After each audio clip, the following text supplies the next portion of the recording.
Welcome to the Retail Insider video interview series. I'm your host, Craig Patterson, and we're joined here today with a special guest. This is Liza Amlani. She's the principal and co-founder of Retail Strategy Group based in Toronto. Welcome, Liza. Thanks, Craig, for having me. Great intro. And now just a quick word from our sponsor, Salesforce. Turn today's shopping trends into tomorrow's retail success. Visit the link in our show notes to see the global insights from Salesforce to boost your bottom line. Now, back to our podcast. Let's talk about what's happening in Canadian retail right now. There's lots of exciting things that are happening. And one that we were bonding over a little bit was the fact that Maison Simons has announced 2 Toronto stores, which we'll both be shopping at, I think. What do you think the impact of Simons coming into, let's start with downtown Toronto. What do you think it's going to have in terms of the impact on apparel retail and otherwise in the core of the city? Well, I'd say that Simon's coming into the downtown core it's going to change what Yonge and Dundas is today. If we think about the Eaton Center as a whole, yes, it's busy. I was there last week. It was busy. I don't know how much of it was commuters versus shoppers, but I will say that Simon's combined with Italy and Nike, I think it's really going to impact the way that customers are shopping locally and what's going to happen around tourism within the city. I think it's going to be exciting. I mean, these Simon stores are really, they're kind of cool looking, basically, to put it simply. Architecturally, they're different than other stores. About 70 to 75% of the product, I think, would be private label, and the prices are reasonable. There's designer goods as well. But overall, there's quite an apparel offering there. I think they're forecasting sales of the two stores to be about $100 million a year. So we could say $50 million each. But probably in terms of apparel sales, that's going to be higher than say what Nordstrom was doing in those boxes, at least for clothing. And I think it makes sense because when you look at the assortment for Simon's, yes, they have an amazing assortment of private brands and private label, but they also have that luxury price point.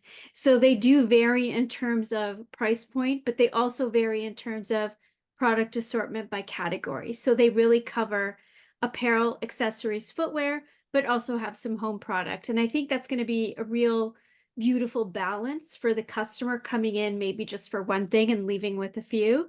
And I think that's going to drive a lot of that revenue and profitability for Simons. Yorkdale will probably be somewhat similar in terms of it's a mall with good foot traffic.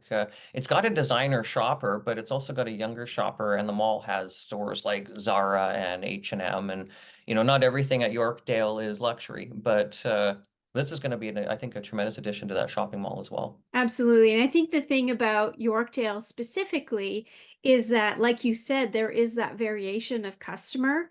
But the beautiful thing about Simons that we know to be true, because they talk about it as well, is their use of data and insights and how they close the feedback loop from a product assortment perspective. So the assortment, the product mix is very relevant to the shopper that's shopping in the proximity, not only in the mall, but for Simons.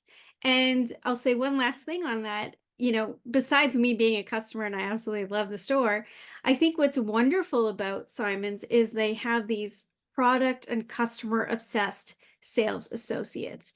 And I will always say that if a retailer can get product right, they have great sales associates and they have beautiful stores to drive a great customer experience.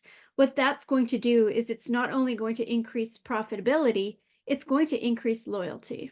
That's right. That's right. And you actually did a panel recently at a store conference for Retail Council Canada on loyalty, right? And I Eric, did. Yes, it was actually very well received. We had Dustin from Retail Insider.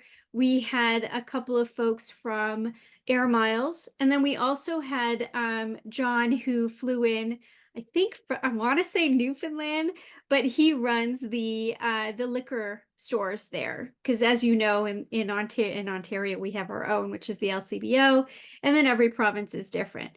But what was amazing about that panel was we were able to talk about not only the loyalty, the data and the customers coming out of loyalty, but how the insights from the data, if you ask the data the right questions, it can not only drive a better marketing experience, but also a better product experience. loyalty is a big topic of conversation right now, whether or not it's PC Optimum points on a card or whether Mhm. or not it's Yeah. some sort of gift or something that would come, right? It comes in all forms. It really does. And I think what's very interesting about the retail landscape today, whether you're in Canada, whether you're in the United States, the UK, or Europe, or anywhere in the world, really, is that the customer today has so much more choice than they've ever had before, whether it is across digital, social channels, and social shopping, or it's brick and mortar. And when you have such a vast array of choices, it's difficult to have customers coming to you for the same type of product because they can go anywhere, right? And they can shop online, so they can literally shop on a global scale very easily. And in order for retailers and brands to drive loyalty, they have to have that trifecta down right of product, marketing, and of course the in-store experience. That makes a lot of sense. And let's talk about global shopping a little bit. Can we talk about Ooh. Shein? Now, Shein has been on everybody's mind because of, their latest news on their IPO filing. And what I'll say is, although customers today have that choice and all these options, especially from a price point perspective that Temu and Shein and even Amazon offers, I think what we're going to see is that customers are going to become a lot more aware of what's happening in the supply chain of these companies. And with Shein and what's happening with their IPO, what that's going to mean for the customer is that Shein is going to have to disclose things like workforce conditions, finances, and really visibility into their supply chain and how they're producing this product. I mean, 5,000 products a day in some cases, that is a lot. And when we think about what's important to the customer, but also what's important to anyone, right, on a global scale, is that what is happening to the environment because of fashion, to put it in a nutshell. Yeah, I mean, fashion's been shown to be one of the, I think, larger polluters out Yeah. there in terms of, the manufacturing and the coloring of fabrics and whatnot. Yes, absolutely. And, I mean, I'm sure we could talk about this all day, so I won't go into the stats, but denim is a large contributor to that. And so is anything under the fast fashion umbrella, because there is so much more product that is produced, let's say, compared to a luxury or an aspirational brand. We're creating a lot more product. So when we talk about Shein or Temu or even Amazon or any brand that's really creating thousands and thousands of units of or styles of product, the amount of waste, not only at the end of the product life cycle, which is what we tend to hear about, but at the beginning of the product life cycle and the product journey in the creation of that product, that really impacts all types of brands, whether it is a Nike or a Patagonia, which we know is extremely sustainable. It really impacts all of these brands, because how brands are creating product is they're creating the product in excess before it even gets to market. Now, with Shein, we just got a press release. It's going to be opening another physical pop-up in Mm. Montreal, and we've seen these pop-ups, I think, in Toronto and Vancouver, and I think even other markets in Canada. What do you think about this online retailer opening these temporary physical stores in Canada? I think that every retailer and brand should actually learn from Shein, not only from a speed to market analogy perspective, but also that physical retail is very important in capturing the customer. Not all customers are going to shop online. They may pre-shop online. I do that, right? Pre-shop before you actually go into a store. But today's customer expects brands and retailers to have a physical presence, because it is important to connect the customer with the experience of shopping. And this has become, I would say, almost coming back to retail fundamentals, right? Having that physical store experience, connecting the relationship with the purchase of product, and how we can drive loyalty in that way, but also drive profitability. There is such an impact that physical retail has compared to online retail. When you can touch and feel the product, when you can try things on, we reduce the rate of return, right? But we also drive, like I said, that loyalty because that customer will want to come back if they have a great experience in the store. And let's talk about the physical experience, including visual merchandising, just creating that environment within a showroom, which consumers are going to want to come to and shop at. What are you seeing around physical spaces, visual merchandising or lack thereof? Because I've noticed that stores, not always, but we don't see the same art of the window display, for example, that we may have seen when we were kids. I 100% agree. And what I'll tell you is that I'm getting flashbacks of watching the movie Mannequin. I don't know if you ever saw that way back in, I think it was in the 80s, but that was all about visual merchandising and the importance of window. Um, of course, it was about love and it was a romance and a comedy. But to me, as a, let's say, in the school of fashion, it was about the impact that visual merchandising had with a customer and how it impacted them on their shopping journey. And in turn, how it made them buy product, right? And visual merchandising is something that is a retail fundamental that some brands and retailers just cannot get right. um, I think the Bay is a great example of that, and I think that's a resource challenge. It's also maybe a product assortment challenge, but they don't know who their customer is today. However, I did go into the Queen Street location a few days ago, and it was beautiful. And I will give the visual merchandising team at the Queen Street store just like kudos, because even walking through the room, it was beautiful. Yes, there was tons of product on sale, but you could see that the sales associate took pride in how the product was represented. And that is a retail fundamental.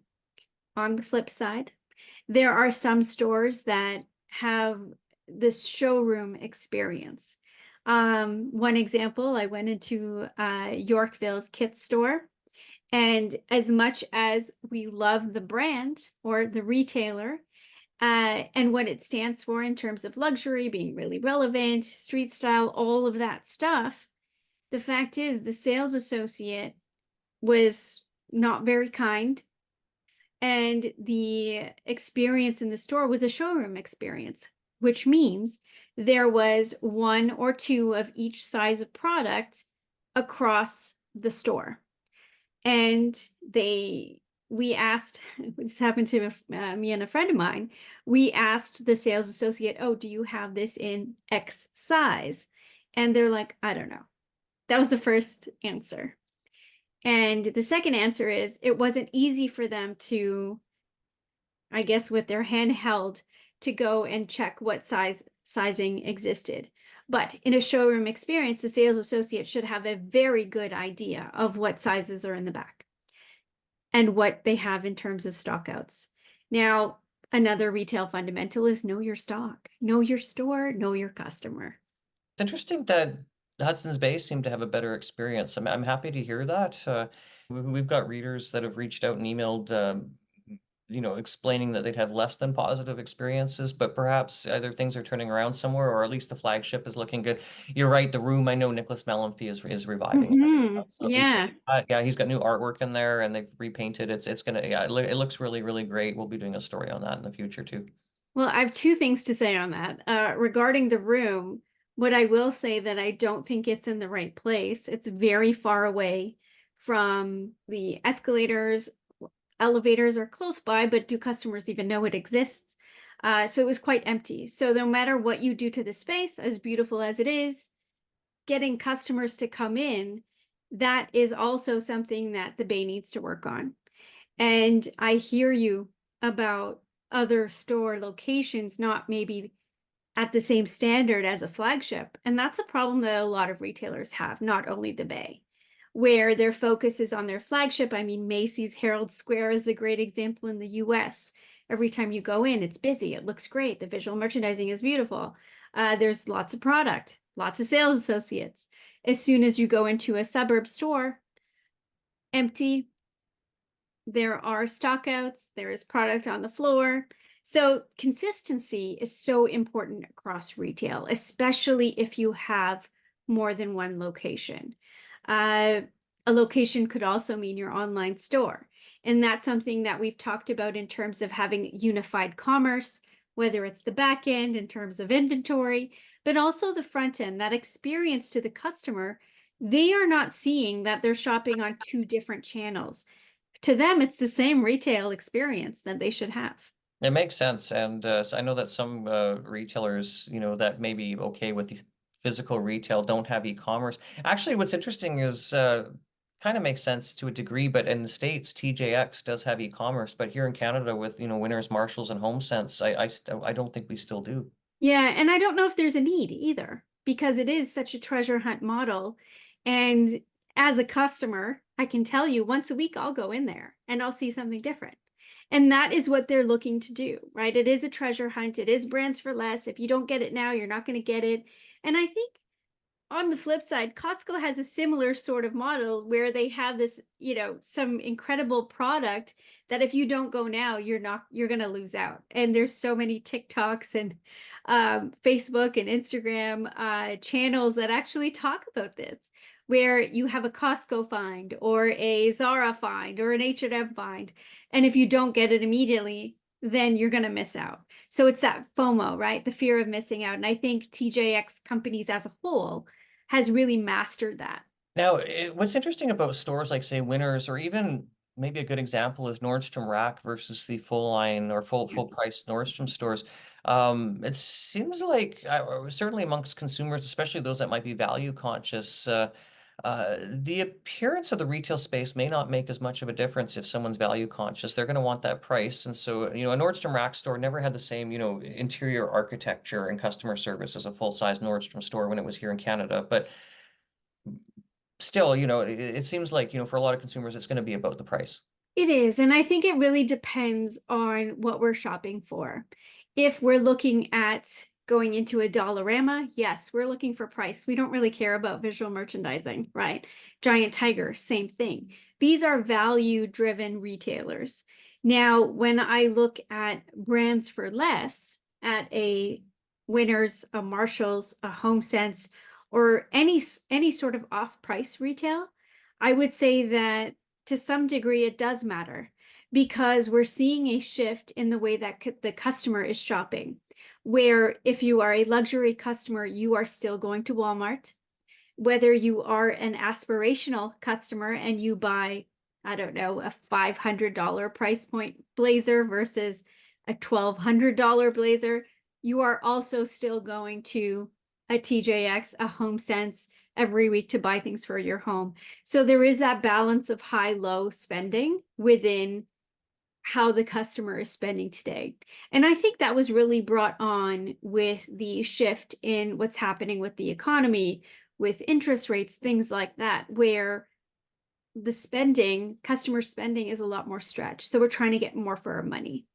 And that's why we're seeing customers shopping in this high-low retail space, because they want to maximize their dollars. This has been Liza Amlani, principal and co-founder of Retail Strategies Group. Thank you so much for joining us here, Liza. Thanks, Craig. And if anyone sees me out shopping at Simons, please come say hello.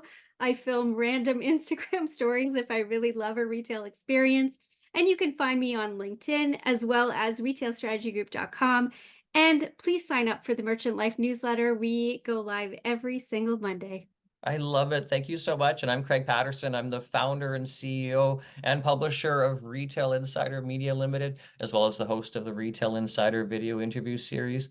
Thank you so much for joining us here today on whatever way that you're consuming this content. And if you haven't already, be sure to subscribe to us, whether or not, again, that's by video or on one of our podcast channels. Take care. Thank you again, and bye for now.